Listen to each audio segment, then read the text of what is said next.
Hello, physics solution में आपका स्वागत है। और हम अपनी क्लास 12th का चैप्टर 2 पढ़ रहे हैं जिसका नाम है वैद्युत धारिता एवं वैद्युत विभव। तो इस चैप्टर में हमने वैद्युत विभव जो है कंप्लीट कर लिया है और आज की क्लास में हम लोग स्टार्ट करेंगे वैद्युत धारिता। ठीक है, हमारे चैनल पे क्लास 11th की भी क्लासेस जो हैं वो चल रही हैं, तो जो बच्चे पढ़ने में इंटरेस्ट हो वो हमारे चैनल से पढ़ सकते हैं। ठीक है, चलिए स्टार्ट करते हैं। इसमें वैद्युत विभव वैद्युत धारिता, वैद्युत विभव जो है हम लोग पढ़ चुके हैं। इसमें वैद्युत धारिता, वैद्युत धारिता देखिए क्या होती है वैद्युत धारिता।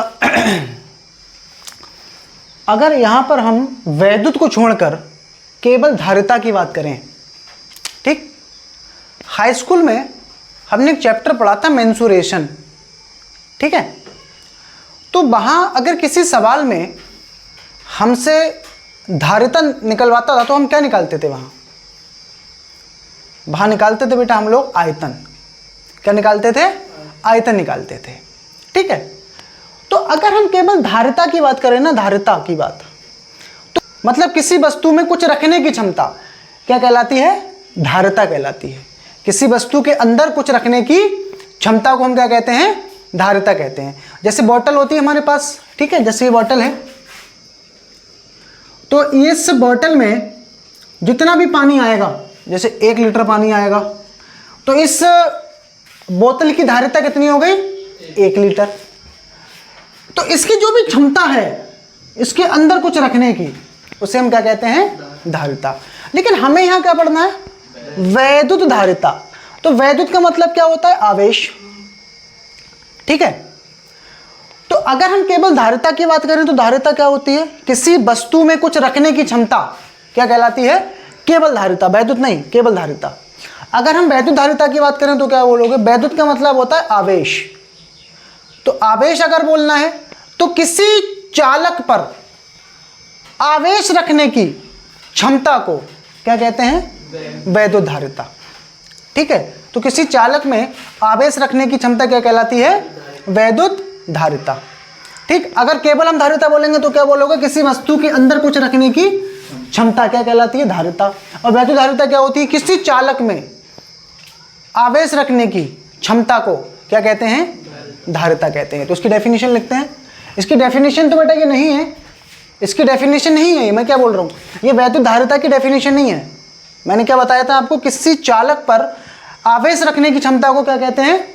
वैद्युत धारिता को कहते हैं। लेकिन ये बेटा एक परिभाषा आप नहीं कह सकते हो इसको, तो क्या लिखेंगे इसमें हम? किसी चालक पर आवेश रखने की क्षमता को वैद्युत धारिता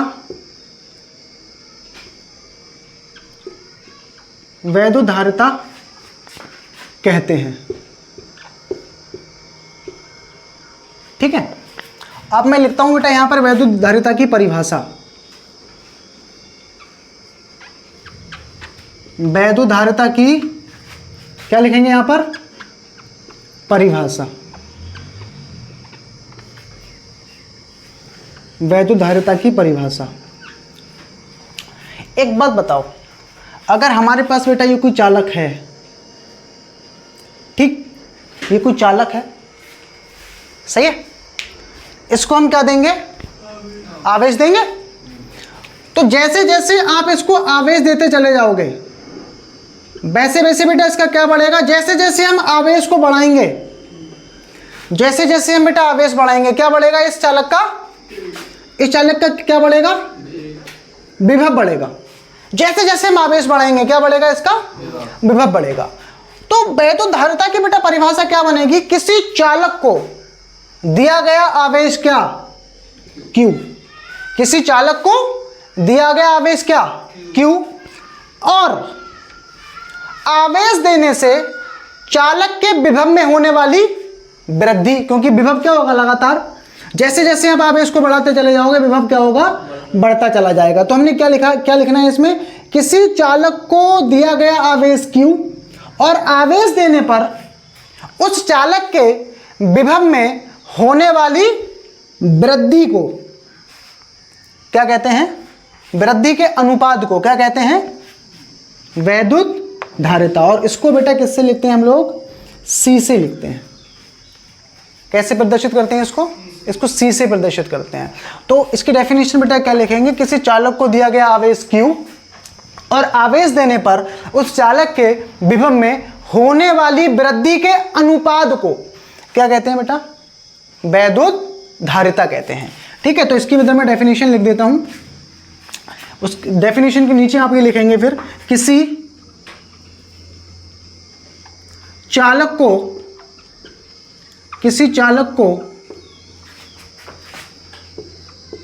दिया गया आवेश Q और आवेश देने से विभव में होने वाली वृद्धि को, विभव में होने वाली वृद्धि V को V के अनुपात को क्या कहते हैं, अनुपात को वैद्युत धारिता C कहते हैं। ठीक, तो किसी चालक को क्या देंगे हम, आवेश देंगे और आवेश देने पे बेटा इसका क्या बढ़ेगा, उसका विभव बढ़ेगा। तो किसी चालक को दिया गया आवेश Q और आवेश देने से उस चालक के विभव में होने वाली वृद्धि के अनुपात को हम क्या कहते हैं, वैद्युत धारिता। और इसको लिखते किससे हैं हम लोग, C से लिखते हैं। ठीक है, उसके बाद बेटा यहाँ फॉर्मूला लिखेंगे। अब यहाँ बात कर लेते हैं ये सदिश है कि अदिश है, मात्रक क्या होगा, विमा क्या होगा, सब लिख लेते हैं। तो बताइए बेटा, ये जो C है ये हमारी वैद्युत धारिता हो गई। ठीक, ये बेटा समझने के लिए था कि आखिर धारिता होती क्या है, और इसकी परिभाषा हम कहां से देंगे बेटा, ऐसे देंगे। ठीक है, तो किसी भी चालक में आवेश रखने की क्षमता को क्या कहते हैं, वैद्युत धारिता। ये इसकी बेटा परिभाषा हो गई। किसी चालक को दिया गया आवेश Q और आवेश देने से होने वाली वृद्धि के अनुपात को क्या कहते हैं, वैद्युत धारिता। और लिखते किससे हैं, इसको C से लिखते हैं। इसका मात्रक, विमीय सूत्र वगैरह सब कुछ लिख लेते हैं। देखो बेटा, सबसे पहले हम लिखते हैं इसकी राशि। ये राशि हमारी कैसी है, आप इस डेफिनेशन के नीचे ये लिखेंगे। राशि कैसी होती है, ये राशि होती है बेटा ये अदिश। कैसी होती है, ये हमारी एक अदिश राशि है। और अदिश राशियां बेटा वे राशियां होती हैं जिनमें केवल मान होता है, दिशा नहीं होती है। तो ये एक प्रकार की अदिश राशि है। ठीक, दूसरी बात, इसका मात्रक लिखते हैं। मात्रक, मात्रक क्या होगा इसका, मात्रक ऊपर क्या है, कूलाम, मतलब आवेश है, इसका मात्रक कितना होता है, कूलाम लगा देंगे इसका, है ना, कूलाम लगा दिया। और बटे में इसका क्या होगा, V का वोल्ट हो जाएगा, है ना। तो कूलाम बटा वोल्ट को बेटा बोला जाता है फैरड। क्या कहते हैं इसको, इसको बोलते हैं फैरड।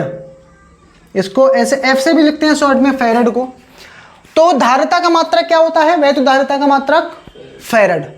ठीक है, तो कूलाम बटा वोल्ट को ही हम लोग फैरड कहते हैं। ठीक, और ध्यान रखिएगा बेटा, फैरड होता है ये बड़ा मात्रक होता है धारिता का, तो इसीलिए बेटा हम इसका मात्रक जो है ये भी यूज करते हैं, क्या, माइक्रोफैरड। माइक्रोफैरड, ठीक, माइक्रोफैरड।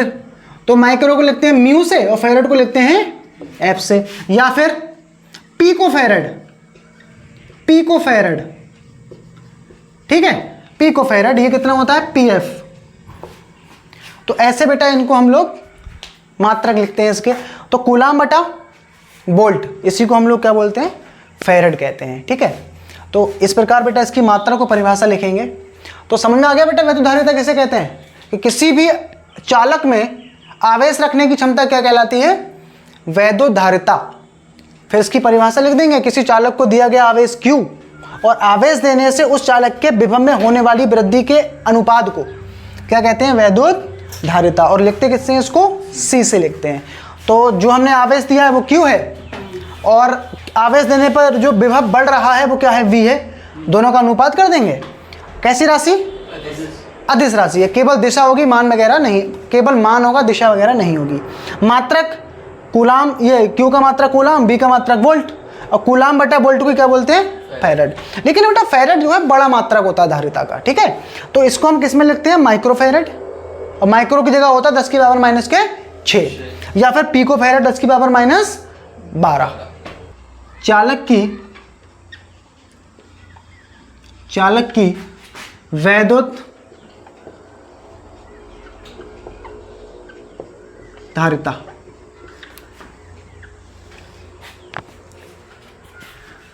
तो किसी चालक, अगला टॉपिक हमें पढ़ना है इसमें, चालक की वैद्युत धारिता। तो हम क्या निकालेंगे बेटा, इसमें एक फॉर्मूला निकालेंगे और उस फॉर्मूले से हम क्या निकाल पाएंगे, फिर उस चालक की धारिता हम निकाल सकते हैं, ठीक है। तो सबसे पहले एक चालक ले लेते हैं। ये चालक है एक, ठीक, ये है चालक, ये चालक है। और ये क्या होगा इसका, ये इसका केंद्र है, और ये केंद्र से यहां तक कि इसको क्या बोलते हैं, त्रिज्या बोलते हैं, ठीक है। क्या बोलते हैं ये बेटा, इसको त्रिज्या कहते हैं। तो ध्यान रखिएगा बेटा, आगे हम बहुत से ऐसे प्रूफ करेंगे जिसमें हमें क्या निकालना पड़ेगा, धारिता। तो एक चीज आप दिमाग में फिट कर लो, जब भी हमें धारिता निकलवाए तो सबसे पहले बेटा हमें क्या निकालना पड़ेगा, सबसे पहले हमें विभव निकालना पड़ेगा। और विभव कब उत्पन्न होता है, जब हम क्या दें, इसको आवेश दें। तो हमने क्या दे दिया बेटा, इसको आवेश दे दिया, ठीक, क्या दे दिया, इसको आवेश दे दिया ये। और कितना आवेश दे दिया इसको, ये बेटा हमने इसको Q आवेश दे दिया, ठीक है, Q आवेश दे दिया।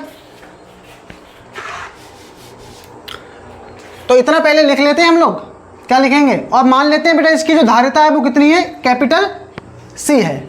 माना एक कैपिटल R त्रिज्या का आवेशित चालक है जिसकी धारिता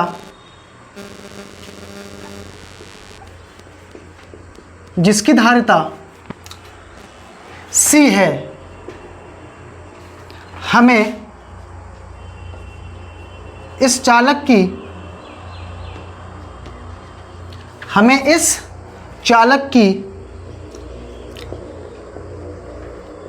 वैद्युत धारिता, हमें इस चालक की वैद्युत धारिता ज्ञात करनी है। तो सबसे पहला बेटा हम काम क्या करेंगे, धारिता निकालने से पहले सबसे पहले हमें क्या निकालना है बेटा, विभव निकालना है। क्या निकालना है, विभव निकालना है। तो ये बेटा प्रूफ हम इसी चैप्टर में करके आए हैं। कैसे पढ़ा था प्रूफ, किसी वलय के केंद्र पर निकाला था हमने क्या, वैद्युत विभव। तो यहां लिखते हैं बेटा, देखो चालक के केंद्र पर वैद्युत विभव कितना होता है बेटा, वैद्युत विभव B बराबर 1/4 पाई एप्सिलॉन नॉट Q बटे में कैपिटल R। तो इतना बेटा हमें क्या मिल गया, विभव मिल गया। तो सबसे बेटा पहला हमें काम करना है, जो भी हमें प्रूफ करना हो, अगर उसमें हमसे धारिता पूछी है तो सबसे पहला काम हमें क्या करना है, उसमें उसका सबसे पहले बेटा क्या निकालेंगे, विभव निकालेंगे, ठीक है। उसके बाद हम प्रूफ आगे बढ़ाएंगे। अब हम विभव मिल गया, अब हम क्या निकालेंगे इसमें, अब निकालेंगे हम क्या, वैद्युत धारिता। तो यहां लिख देते हैं अतः वैद्युत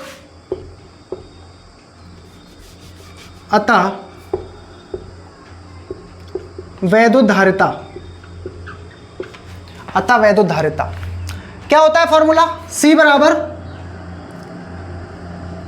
C बराबर Q अपॉन में C बराबर Q अपॉन B। तो यहाँ पर B का मान रख देते हैं। कितना है B का मान? Q बटे में कितना आएगा ये 1/4 पाई एप्सिलॉन नॉट, और यहाँ कितना आएगा Q अपॉन में कैपिटल R आएगा। तो ये बटे वाली चीज़ कहाँ जाएगी सबसे? तो Q से Q हम काट सकते हैं, तो बटे वाली चीज़ सबसे ऊपर जाएगी। तो फॉर्मूला बेटा हमारा बनेगा C बराबर 4 पाई एप्सिलॉन नॉट और ये R। तो ये बेटा हमारा फॉर्मूला निकल के आया किसके लिए? किसी चालक की धारिता निकलेगी इससे। C बराबर 4 पाई एप्सिलॉन नॉट और ये R क्या है? उस चालक की त्रिज्या है। ठीक है। यदि यदि यदि चालक के परावैद्युतांक वाले कहाँ रखा हो? माध्यम में रखा हो। अगर हमारा ये चालक कहाँ रखा हो? एक ऐसे परावैद्युतांक में रखा हो एक ऐसे माध्यम में रखा हो जिसका परावैद्युतांक कितना है? K है। तो हम क्या करेंगे बेटा, हमारा ये जो C का जो मान है वो आएगा 4 पाई एप्सिलॉन नॉट, यहाँ बस K बढ़ा देंगे और ये R हो जाएगा। ठीक है। तो ये बेटा हमारा एक फॉर्मूला निकल के आ गया। ये है हमारा वायु या निर्वात के लिए, और ये वाला है हमारा किसी भी माध्यम के लिए। ठीक है। हो सकता है पानी में रखा हो चालक गोला, मोम में रखा हो, कहीं पर भी रखा हो, तो हम ये फॉर्मूला लगाएंगे और K का मान हमें वहां दे रखा होगा। और अगर हवा में रखा है तो सीधा हम ये वाला फॉर्मूला लगा देंगे। ठीक है। तो ऐसे हम बेटा क्या करेंगे, इस चालक की हम लोग वैद्युतधारिता ज्ञात कर सकते हैं कि हम इस पर कितना आवेश रख सकते हैं। ठीक है। तो इस फॉर्मूले से हम निकालेंगे C बराबर 4 पाई एप्सिलॉन नॉट R, जहां R क्या है?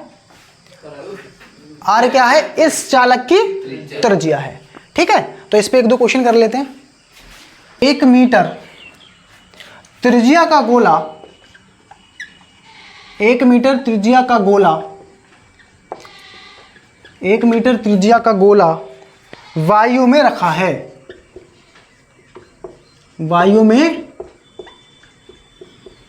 है। इसकी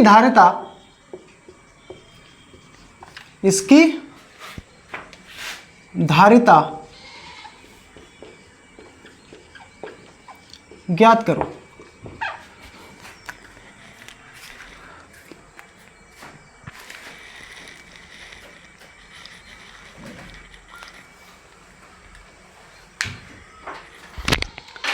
सही है। ये क्वेश्चन है। तो ये क्वेश्चन हमें करना है इसमें, जिसमें लिखा है 1 मीटर त्रिज्या का गोला वायु में रखा है, इसकी धारिता ज्ञात करनी है हमें। कितनी होगी इसकी धारिता? देखो बेटा, गोला है, अभी हम लोग पढ़े थे, जिसकी हमें त्रिज्या कितनी दे रखी है। तो ये किसका मान है? कितना है? 1 मीटर। ठीक है। तो हमें यह C का मान बताना है। अगर गोला है तो गोले के लिए फॉर्मूला अभी निकाला था हमने, क्या होता है? C बराबर 4 पाई एप्सिलॉन नॉट और ये R हवा में रखा है, तो यही लगा देंगे फॉर्मूला। ठीक। अब हमें इतने कम लगाना पड़ेगा। इसका मान कितना होता है? नहीं, यहां 1/4 पाई एप्सिलॉन नॉट इस पूरे का मान होता है कितना? 9 गुणा 10 की पावर 9। लेकिन ये बटे में कहां है? ये तो ऊपर है, तो हमें क्या लगाना पड़ेगा? उसको उल्टा 1/9 गुणा 10 की पावर 9। ठीक है। इसका मान होता है इतना, ना कि इसका मान उल्टा करना पड़ेगा तब निकलेगा। ठीक है। और R कितना है? वो हमारा 1 है। तो क्या करेंगे, 1/9 को ऐसे ही रहने देंगे, और यहाँ कितना हो जाएगा? 10 की पावर -9 हो जाएगा। 10 की पावर -9, और 10 की पावर जो 9 होता है, इसको हम लिख सकते हैं बेटा नैनो। क्या लिख सकते हैं? Nano farad. तो ये इसकी क्या आ गई? धारिता निकल कर आ गई, 1/9 नैनो फैरड। ठीक। अगला क्वेश्चन इसमें कर लेते हैं।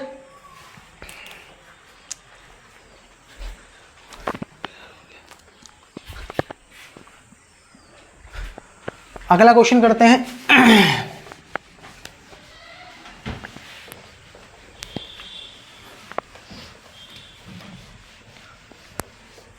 अगला क्वेश्चन है, क्या क्या हम 1 माइक्रोफैरड धारिता वाले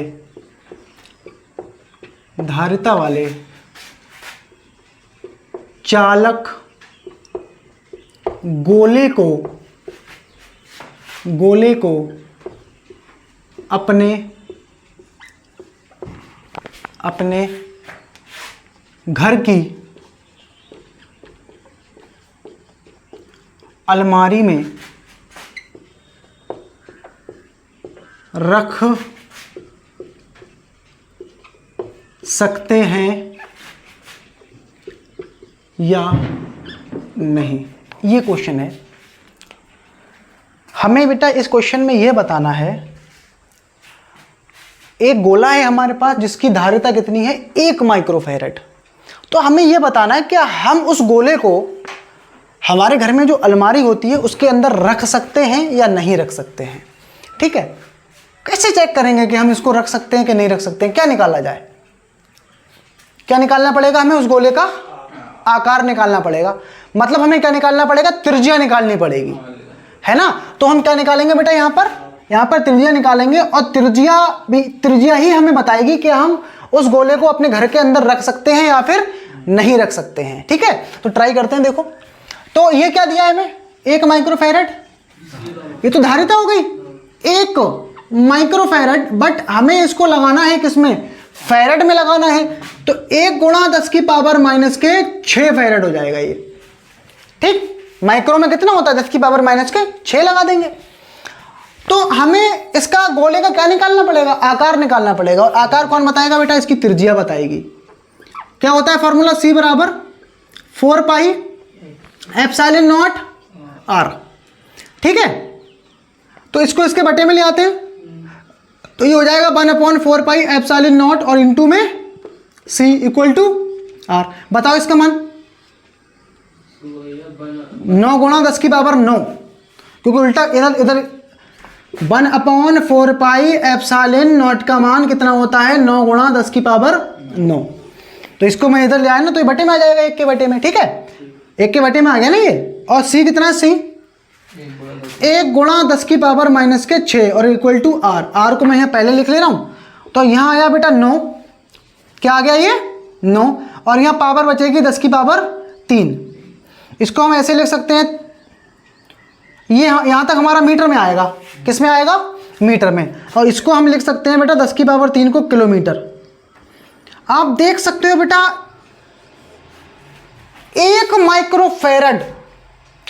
माइक्रोफैरड किसी चालक की क्षमता है, तो उसका आकार जानते हो कितना बड़ा होगा? 9 किलोमीटर त्रिज्या आई है उसकी। 9 किलोमीटर, समझ रहे हो? 9 किलोमीटर कितना हो गया ये? 9 किलोमीटर त्रिज्या आई। मतलब अगर ये हमारे पास एक गोला है, ये हमारे पास अगर एक ये गोला है, तो त्रिज्या कितनी होती है? ये तो ये कितनी आ रही है निकल के? 9 किलोमीटर।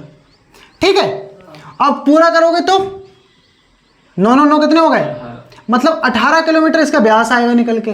तो 18 किलोमीटर इतना बड़ा गोला हम अपने अलमारी में छोड़ो, छोटे मोटे गांव में नहीं आएगा वो। तो 9 किलोमीटर काफी बड़ा हो जाता है भाई, है ना। आप समझ सकते हो, मतलब चालक जो होते हैं उनकी धारिता क्या होती है? बहुत ही कम होती है।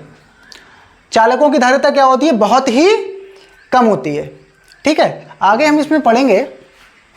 आप देख सकते हो ये चालक गोला जो है उसमें 1 माइक्रोफैरड आवे, इसके 1 माइक्रोफैरड धारिता है, तो उसकी त्रिज्या कितनी है? 9 किलोमीटर। जबकि उसकी धारिता कितनी है? 1 माइक्रोफैरड।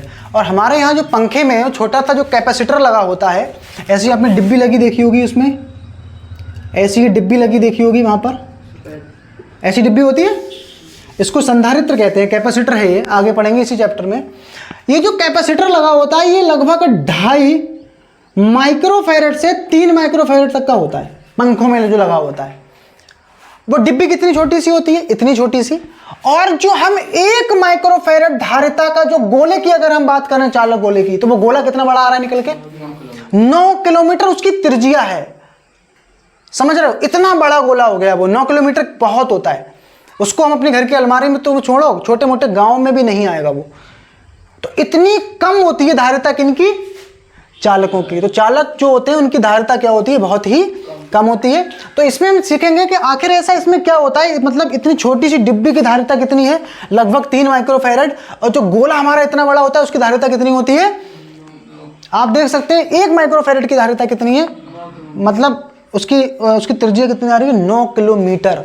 बहुत ज़्यादा हो गया ये। क्या रख सकते हैं अपने घर में इतना बड़ा गोला हम लोग? नहीं रख सकते। तो हम क्या लिखेंगे, असंभव है। क्या है, असंभव है। तो इतना बड़ा गोला हम नहीं रख पाएंगे, ठीक है। सीखेंगे कि आखिर इसमें ऐसा क्या होता है कि इतनी छोटी सी जो डिब्बी लगी है उसकी धारिता इतनी है लेकिन फिर भी इतना छोटा है, और 1 माइक्रोफैरड अगर हम चालक का गोला ले लेते हैं तो उसकी त्रिज्या कितनी आती है, 9 किलोमीटर। बहुत ज़्यादा होता है 9 किलोमीटर यार, ठीक है। तो समझेंगे आखिर ऐसा क्यों होता है इसमें, ठीक है। तो इसमें आखिर ऐसी व्यवस्था बनाई जाती है जिससे इसका आकार तो हम नहीं बढ़ाते हैं लेकिन आवेश रखने की क्षमता को बढ़ा देते हैं। कैसे बढ़ाते हैं, क्यों बढ़ाते हैं, क्या ज़रूरत होती है इसकी, फिलहाल हम इसको आगे समझेंगे। अगला टॉपिक हमें इसमें डिस्कस करना है चालक की स्थितिज ऊर्जा। और स्थितिज ऊर्जा क्या होती है आपको बताया गया था। जब भी हम किसी संरक्षी बल के विरोध में जो कार्य करते हैं वही कार्य हमारा स्थितिज ऊर्जा के रूप में क्या हो जाता है, संचित हो जाता है। उसी कार्य को हम लोग क्या कहते हैं, स्थितिज ऊर्जा, ठीक है। संरक्षी बल कौन से होते हैं, जैसे गुरुत्वाकर्षण बल है, ठीक है, चुंबकीय बल है, वैद्युत बल है, ये सारे कौन से बल होते हैं, हमारे संरक्षी बल होते हैं, ठीक है। देखो स्टार्ट करते हैं। तो चालक ले लेते हैं इसमें, ये चालक आ गया, ये चालक आ गया, ठीक। और ये क्या है इसका, ये इसका केंद्र है, और इस केंद्र से यहां तक की जो दूरी है ये क्या कहलाती है बेटा, ये कहलाती है त्रिज्या। इसको हमने क्या मान लिया, आर मान लिया, ठीक है, ठीक। तो इस चालक की हमें क्या निकालनी है, स्थितिज ऊर्जा। वैसे यहां लिखना चाहिए था चालक की वैद्युत स्थिर ऊर्जा, लिख लो चालक की वैद्युत स्थितिज ऊर्जा, लिख दो यहां पर चालक की वैद्युत स्थितिज ऊर्जा। देखो बेटा क्या होता है, तो सबसे पहले हम यहां लिख देते हैं, माना एक कैपिटल आर त्रिज्या का एक चालक गोला है, चालक गोला है, ठीक है। आगे यहां लिखते हैं, तो वैद्युत स्थिर ऊर्जा कब उत्पन्न होगी, जब हम क्या देंगे बेटा, इसको आवेश देंगे, ठीक है। देखो इधर हमने इधर इसको आवेश दिया, तो चालकों में बेटा जितना भी हम आवेश देते हैं वो सारा कहाँ जमा होने लगता है, पृष्ठ पर जमा होता है, अंदर आवेश नहीं रुकता है। तो सारा आवेश कहाँ पे जमा होगा, तो हम इसको बेटा कौन सा आवेश दे रहे हैं, प्लस आवेश दे रहे हैं, ठीक है। अब समझो बेटा यहां पर, अब जब हम इसको प्लस आवेश दे देंगे ना, अगर आप इसको अब और आवेश दोगे प्लस का, तो अब इस पे पहले से कौन सा आवेश हो गया होगा, प्लस का आवेश हो चुका है। अब अगर हम इस पर और आवेश दें, प्लस का आवेश, ठीक है, पहले दिया बेटा प्लस का आवेश, ठीक, आवेश पहुंच गया इस पृष्ठ पर, अब थोड़ा और आवेश दे रहे हैं हम इसको। अब बेटा ये भी प्लस, ये भी प्लस, ये जो पहले जो आवेश हमने दिया था वो कब्जा कर लेगा किसके ऊपर, इस गोले के पृष्ठ पर। हम इस आवेश को भी लेके आ रहे हैं, इधर आओ तुम भी चलो इधर। तो होगा क्या, ये वाला जो आवेश है ना, ये इसके पृष्ठ पर आने का क्या करेगा, विरोध करेगा। क्या करेगा, विरोध करेगा। हम इसको ले जाना चाहेंगे इधर, लेकिन ये बल किधर लगाएगा, इस पर, क्योंकि धनावेश धनावेशों के बीच में कैसा बल लगता है, प्लस प्लस के बीच में कैसा बल लगता है, प्रतिकर्षित। लेकिन हम इसको किधर लाना चाह रहे हैं, इसके ऊपर, लेकिन ये इसको इधर आने नहीं देगा। मतलब हमें क्या करना पड़ेगा, अपोजिट कार्य करना पड़ेगा ना, अपोजिट। तो जब कार्य किसी बल के विरोध में जब हम कार्य करते हैं तो वही बेटा क्या किसके रूप में इकट्ठा हो जाता है, स्थिर ऊर्जा के रूप में, ठीक है। नहीं आया समझ में, स्थिर ऊर्जा के रूप में क्या हो जाएगा, संचित हो जाएगा। तो पहले हमने इसको आवेश दिया, धनावेश दिया, अब और अगर धनावेश देंगे तो ये वाला आवेश इसके आने का क्या करेगा, विरोध करेगा। और अगर विरोध में किया गया कार्य होता है उसी को हम क्या कहते हैं, स्थितिज ऊर्जा, ठीक है, ठीक। तो ऐसे कर करके बेटा हम लोग जैसे जैसे इस पर आवेश बढ़ाते जाएंगे वैसे वैसे बेटा क्या बढ़ता जाएगा, विरोध भी क्या होगा इसका, बढ़ता जाएगा, है ना। वैसे वैसे विरोध भी क्या होगा इसका, बढ़ता जाएगा, ठीक है। तो हम लिख देते हैं बेटा इसमें अतः चालक को आवेशित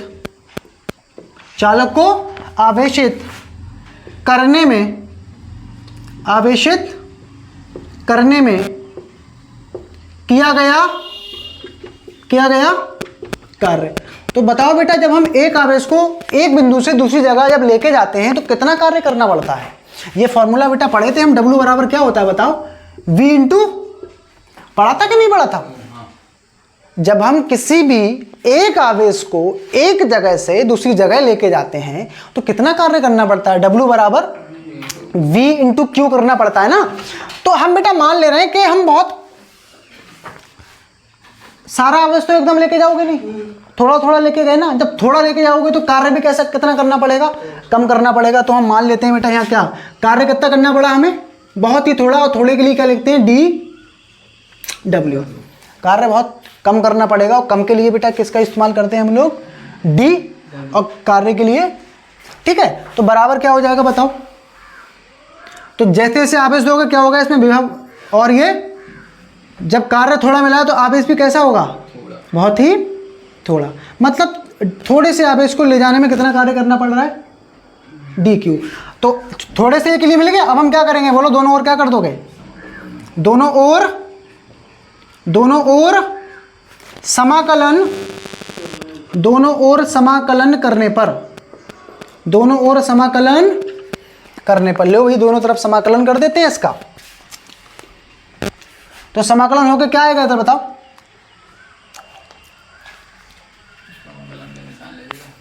dV इंटू क्यू। तो यहां पर भी हमें क्या करना पड़ेगा, dV, और ये क्या हो जाएगा अपना Q हो जाएगा, ठीक। आवेशित करने में किया गया कार्य। अब हम क्या करेंगे बेटा, दोनों ओर क्या कर देंगे, समाकलन, दोनों ओर क्या कर देंगे, समाकलन करने पर। तो दोनों ओर समाकलन कर देते हैं, dW बराबर Q dV। एक बात बताओ, अभी हमने बेटा एक फॉर्मूला पढ़ा था, क्या था, C बराबर Q बटे में V। पढ़े थे कि नहीं पढ़े थे। अगर हम यहां से Q बराबर लिखना चाहें तो क्या होगा, CB। Q बराबर क्या होगा, CB। तो हम यहां क्या लिखेंगे बताओ, DW, और यहां पर क्या लिखेंगे, Q की जगह पर CB और ये DV। बोलो लिख सकते हैं कि नहीं, लिख दिया यहां पर। तो यहां से हम बेटा क्या करेंगे, यहां पर लिमिट लगाते हैं। एक बात बताओ, पहले इसको C को बाहर ले लेते हैं। तो ये हो जाएगा अपना DQ बराबर, बेटा C क्या होती है, धारिता। तो धारिता बदलेगी क्या, इस चालक की धारिता बदलेगी क्या, मतलब जितना हम आवेश इसको दे सकते हैं उसका मान तो नहीं बदल सकते ना हम। तो धारिता क्या होती है बेटा, नियत होती है। तो धारिता को हम क्या ले लेंगे, C क्या आ जाएगा हमारा, ये बाहर आ जाएगा, CBDV आ गया ये, ठीक है। अब बेटा हम लोग क्या करेंगे, यहाँ पे लिमिट लगाएंगे। एक बात बताओ, जब हमने इसको आवेश नहीं दिया था तो स्टार्टिंग में हमें कोई कार्य करना पड़ेगा नहीं। क्या होगा, 0, और बाद में हमने क्या मान लिया, W हो गया। जब हमने उसको आवेश ही नहीं दिया तो विभव होगा क्या स्टार्टिंग में, कितना होगा विभव, और बाद में कितना हो गया विभव, B हो गया, ठीक है। अब यहाँ पर बेटा क्या करते हैं हम लोग, समाकलन करते हैं। बताओ DW का समाकलन क्या होगा, जैसे बेटा DL का समाकलन क्या होता है, DP का, DM का, DN का, N, ऐसी बेटा DW का, और लिमिट क्या लगेगी फिर, W से 0। यहाँ पर बेटा देखो एक फॉर्मूला नया प्रयोग होगा। फॉर्मूला ये है, ये समाकलन में बेटा पढ़ते हैं हम, ये है फॉर्मूला देखो, x की पावर n dx। ये फॉर्मूला होता है x की पावर n+1 और बटे में n+1, ठीक है। आप यहाँ चेक कर सकते हो बेटा, यहाँ पर x है और यहाँ पर dx है, यहाँ पर b है और यहाँ पर dv है, और पावर कितनी है, और यहाँ पावर कितनी है, पावर 1 है। यहाँ पर जब पावर नहीं है तो 1 होती है वहाँ पावर, तो यहाँ पावर कितनी हो गई, 1 हो गई। यानी यहाँ n की जगह पर कितना है, 1 है। ठीक, तब हमने इसको किसके बराबर लिखा बेटा, x कौन सा वाला था, ये वाला, तो यहाँ x की जगह पर कौन है, b। और इसकी पावर में बेटा जो पावर थी उसमें 1 जोड़ा गया है, पावर क्या है 1, इसमें 1 और जोड़ दो और बटे में इसी की पावर से भाग कर दो, तो 1 + 1। और लिमिट का क्या होगा, लिमिट लग जाएगी फिर इस तरफ, है ना। तो यहाँ रख देते हैं बेटा w की जगह पर w और इस माइनस लगा के w की जगह पर 0 रख देते हैं, ये आ गया निकल के। तो यहाँ क्या आ जाएगा c, यहाँ बताओ ये क्या आ जाएगा बेटा b का स्क्वायर और बटे में 2 आ जाएगा और ये हो गया बेटा अपना v से 0। तो w में से 0 घटेगा तो w बचेगा और यहाँ से हम लोग लिख सकते हैं c और यहाँ से बेटा ये हमारा भाग आ जाएगा 1/2 भाग ले लिए, अंदर क्या बचेगा ये b स्क्वायर और लिमिट क्या लगेगी बेटा b से 0। तो w बराबर इसको आगे लिख लो 1/2 c और इसको बेटा हम लोग लिख सकते हैं इस b की जगह पर b रखेंगे तो b स्क्वायर माइनस 0 का स्क्वायर। ठीक है, तो ये हमारा आ जाएगा w बराबर 1/2 cb स्क्वायर। तो इतना बेटा कार्य करना पड़ेगा और यही कार्य बेटा किसके रूप में स्टोर हो जाएगा, लिखते हैं बेटा यही कार्य वैद्युत स्थितिज ऊर्जा के रूप में क्या हो जाता है बेटा, क्या हो जाता है, संचित हो जाता है। ठीक, जब ये संचित हो जाएगा तो हम क्या करेंगे, यहां पर इस W को किस में कन्वर्ट कर देंगे, U में, और ये क्या आ जाएगा बेटा 1/2 CV स्क्वायर, 1/2 CV स्क्वायर निकल के आया चालक की वैद्युत स्थितिज ऊर्जा। ठीक है, तो ये वाला जो हमारा फॉर्मूला है ना, ये C हमारी धारिता है, वैद्युत धारिता, और V हमारा क्या है, इसमें विभव है। और इसी फॉर्मूले को हम ऐसे भी लिख सकते हैं, कैसे लिख सकते हैं बेटा, थोड़ा सा इसको चेंज करके, ये वाला जो हमारा फॉर्मूला है ये U बराबर 1/2 CV स्क्वायर, ये धारिता और विभव के पदों में है। और अभी हम लोग पढ़े थे C बराबर क्या, Q/V पढ़ा था। तो हम यहाँ पर अगर C का मान लगा दें तो कितना आ जाएगा, 1/2 CV बटे में क्या, B स्क्वायर हो जाएगा ना। तो इस V से V काट डालेंगे तो ये क्या हो जाएगा, 1/2 QV। तो एक फार्मूला ये आ गया निकल के। ये वाला फार्मूला बेटा किसके पदों में है, ये वाला जो फार्मूला है हमारा, ये आवेश और विभव के पदों में है। ठीक है, या फिर हम यहाँ से बेटा क्या कर सकते हैं, V का मान लगा सकते हैं, Q/C भी लिख सकते हैं। तब हमारा देखो कोई दूसरे पदों में आ जाएगा। ये यहाँ पर क्या लगा दो, V का मान लगा दो तो Q/C आ जाएगा ये। तो Q/C मतलब Q स्क्वायर बटे में C स्क्वायर। तो एक C से एक C कैंसिल, तो ये हमारा आ जाएगा बेटा 1/2 Q/C। तो ये बेटा तीनों फॉर्मूले हमारे किसके हैं, चालक की वैद्युत स्थित ऊर्जा के ही हैं। बट फर्क इतना, ये हमारा धारिता और विभव के पदों में है, ये हमारा आवेश और विभव के पदों में है, और ये हमारा आवेश और धारिता के पदों में है। ठीक है, तो इस पे हमें आगे न्यूमेरिकल करने हैं, तो जिसमें हमें जैसा भी दे रखा होगा तो हम इन्हीं फॉर्मूले को उसके अकॉर्डिंग लिखेंगे। ठीक है, तो मिलते हैं नेक्स्ट वीडियो में जिसमें हम लोग इस पे न्यूमेरिकल्स करेंगे और इस चैप्टर को आगे पढ़ेंगे। ठीक है, तो